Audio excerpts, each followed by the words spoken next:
Future Miel says she'll die at our wedding if we don't cancel. My so and I got engaged last year after being together for a few years. His mother has always had issues with me, but really ramped up the insanity after we got engaged. Our wedding ceremony is in 3 weeks and she's done a lot in the last year to prevent it from happening. This just takes the cake. She told my so that if he's breaking her heart and the stress of knowing he's throwing his life away to be with me is causing her health problems. She said if he goes through with the wedding then she's going to die right there during our vows. So is very upset by what she said, and he's been moping around for the entire weekend, which is really unlike him. My only response to that is to want to move the wedding date forward, but I understand that this isn't exactly going to mend any bridges. Lovely folks of Reddit, I need your advice. Give it to me straight please.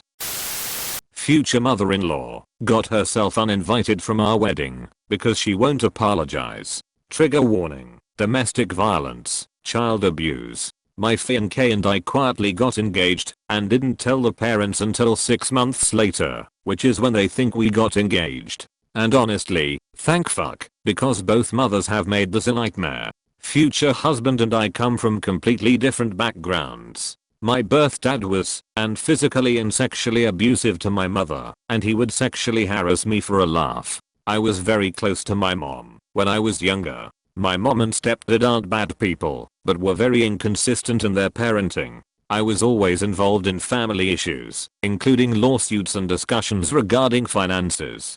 People have always remarked that I was advanced for my age, and I always pushed for scholarships or anything that would help me become independent and support my family. I have always been proud of the fact that I told my birth dad to kick rocks when I was 22 because he's not sorry for what he did. He still thinks it's funny that he stabbed my mother with her car keys. At age 4, I was the one who cleaned her wound and helped her off the floor. I'm now a 27-year-old account executive in New York and happily engaged to my best friend.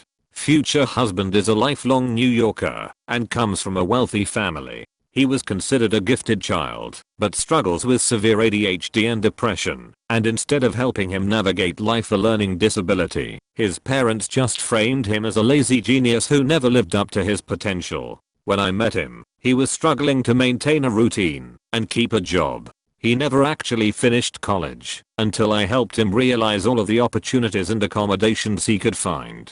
He says my self-sufficiency and ability to find opportunities inspired him. We've been living together for 3 years. His emotional support has helped me grow from trauma and my organizational support has helped him feel like a part of society. I liked future mother-in-law and future father-in-law at first because they were so different from my parents, but it turns out they are incredibly controlling and patronizing. I was suspicious at first when future husband said his father holds on to all of his tax paperwork and does the filings for him. I told future father-in-law that future husband is 28 and really ought to be managing his own documents. When I bought future husband a cooking torch for his birthday, we love to bake together. Future mother-in-law and future father-in-law lectured us as to whether it was a safe enough gift for future husband to be trusted using. Future husband is kind to his parents, but still resentful about emotional abuse he faced growing up. When future husband was a teenager, future mother-in-law went for a mammogram and said if I have breast cancer, it's probably your fault.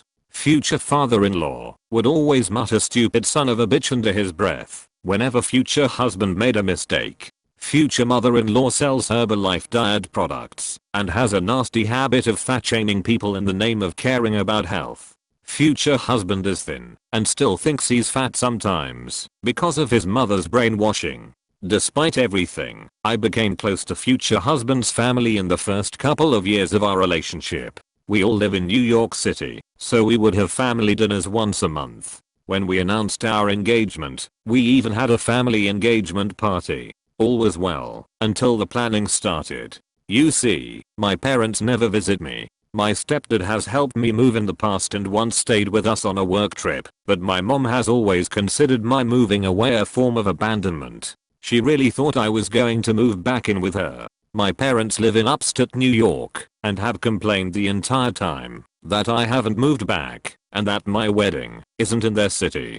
They bailed at the last minute on my college graduation and now my mom is saying she doesn't want to come to the wedding. I don't really understand why, except that she has abandonment issues. She always acts like I betrayed her, when in reality my life choices have helped her. I gave my parents over $20,000 for mortgage and car payments in my early 20s, when my stepdad was out of a job. Not only do I visit, but I make sure I express my love for them. I threw my mom a surprise 50th birthday party 2 years ago, and then a month later she accused me of never loving her at all. Because of how my parents act, I have been very sensitive about the wedding.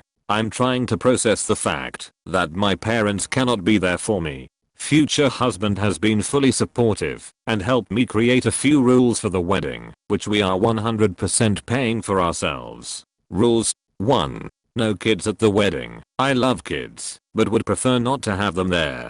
2. Both future husband and I have to have met/have a relationship with all of the guests. 3. The parents may invite friends, but only if rules 1 and 2 are followed, and they have to ask us for approval. Future mother-in-law does not think rules apply to her, and went behind our backs twice to dole out verbal invitations to people I've never met.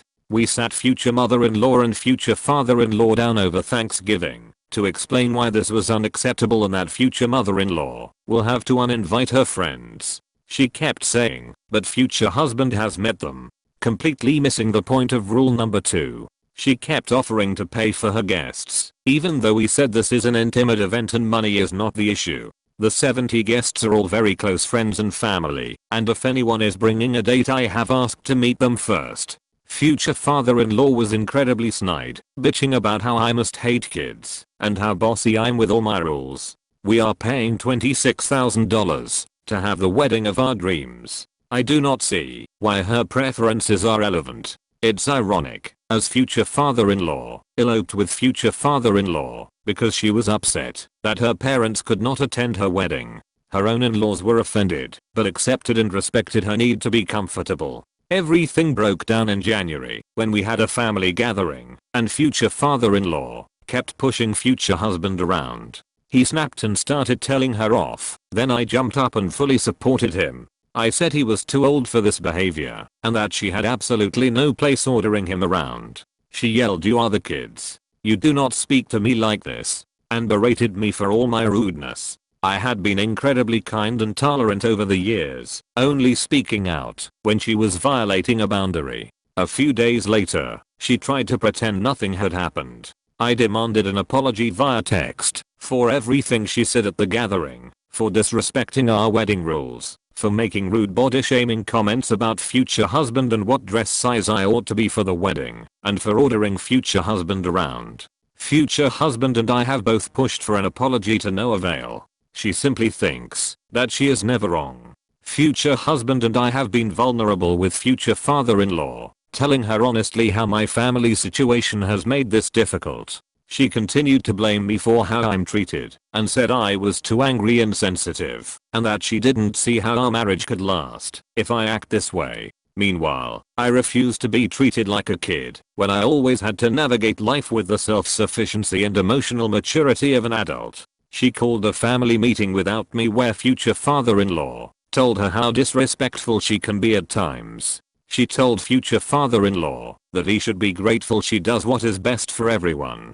Future father-in-law's mother, future husband's grandma, thinks future father-in-law has no filter, but that she has good intentions. Future husband's grandma doesn't like being bossed around by future father-in-law either, but wants everyone to get along, so she doesn't say anything. Future husband and I came to the conclusion that future mother-in-law will not be invited to the wedding if she doesn't apologize. Every time she is asked to apologize, she digs a deeper hole. I refuse to put up with this level of disrespect and I don't think she has the right to push anyone around.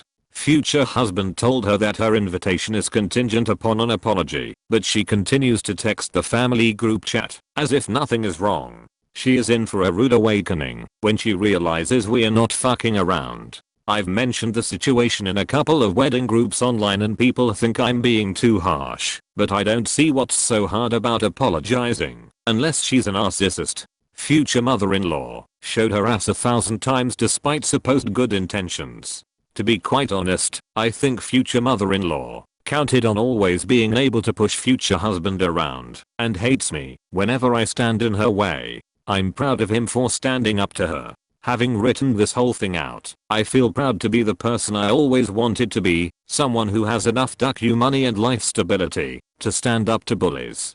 That said, I would love the support from Reddit, as the wedding drama has tired me the fuck out, and I just want to be happy. Edit. I'm a lurker, and not a huge poster, but it looks like someone gave me gold. Thanks. Future mother-in-law wants me to Skype into my own bridal shower while she opens my gifts. Y'all. I freaking can't. So me and the future husband are at just 10 weeks till D-Day, and, for now, we are still living 2,000 miles apart. After being forced to capitulate on bridesmaids and control of the reception, future mother-in-law has been riding the rails of the bridal shower train. Obviously, I can't be there right now, but this retired woman is apparently so damn short on time that she wants the shower to happen before I show up. She wants to invite around 100 of her best friends, people I do not know and don't give a fuck about, and she wants to open up my gifts for me while I Skype in to watch her do it. Little old me on a phone screen watching this chick relive her wedding days. That is her grand plan here, that I'm supposed to be so happy about, cause hey, those gifts are mine, right? And now they'll be pre-opened for me, so it's less stress for me. Naturally, I won't have to expend the effort of opening my own presents. She can do it for me as the mother of the groom, whom we all know is naturally the star of any wedding. Man, she just can't stop thinking of ways to make my life easier. Huh. I've told my, mostly just yes, future husband that there is no way in hell that is happening, and if it does, I'll be moving the two of us to the most barren corner of South America. He agrees, and he's going to try to steer this whole shebang away from future mother-in-law being the star of the show, if that's possible. Dudes, I would elope so hard if it didn't mean breaking my poor dad's heart about walking his baby girl down the aisle. Holy hell. The time I traumatized my sister's just no mother-in-law at her wedding. This is a fun one.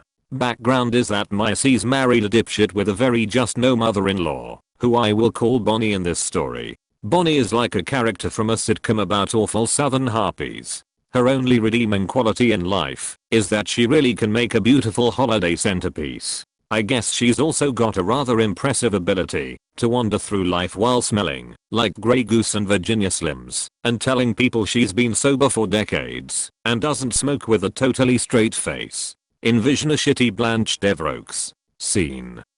11 AM in the bridal suite at sister's wedding. Bonnie has been really acting up, so everyone was instructed to just keep her away from C's till the reception. Bonnie was not having it. She barged in the room while the bridal party was getting hair and makeup done and trying to chill. Bonnie, oblivious to how much she annoyed C's, was trying to come hang with the girls and be cool. Nice try, Bonnie. Bonnie had a set of hideous heart-shaped goblets and she started rambling about how C's and groom had to use them during dinner. At this point I notice that Bonnie is already pretty buzzed. Nice. So, Bonnie is just spouting off and rambling, and her topics start getting a little edgy. She loves to ask prying questions and say fucked up stuff in a sweet southern belle tone. I'm looking over at C's, who is visibly shaking at this point as the poor makeup artist is trying to apply her fake eyelashes. As I start trying to devise a way to get this bitch out of the room before C's blows a gasket, Bonnie has the nerve to start in on me about how maybe one day I'll find the right man and get married. Okay motherfucker, now it's time to swing into high gear. I stand up and announce that it's time to put on our dresses, and I grab mine off the hanger. The other girls are looking at me like what the fuck, because it's 11 AM and the ceremony is at like 4. I then take off all my clothes other than a very skimpy G-string and bend completely over with my entire ass and vag basically in Bonnie's face and pretend I'm putting on the dress. Boobs are flying. I'm hopping around and saying ooh this one is hard to get into and basically sending Bonnie into a pearl clutching tizzy. I then say what I forgot something and walk around essentially stark naked looking for an imaginary thing until Bonnie got so uncomfortable she hightailed it out of the room. Bonnie proceeded to show her ass in many ways at the wedding, including drunkenly stealing the microphone from the singer of the band and slurring the chorus to a popular song over and over and over until everyone was in tears laughing. The trumpet player lost his shit and started laughing into his horn, causing it to make a high-pitched toot. Quite a display from a woman who's been sober for ages. C's is no longer married to Bonnie's son, so her antics are now just a fun memory. We are still friends with Bonnie's other daughter-in-law, and of course the updates on her antics bring us lots of laughs and a huge sigh of relief that C's never had any kids with that guy.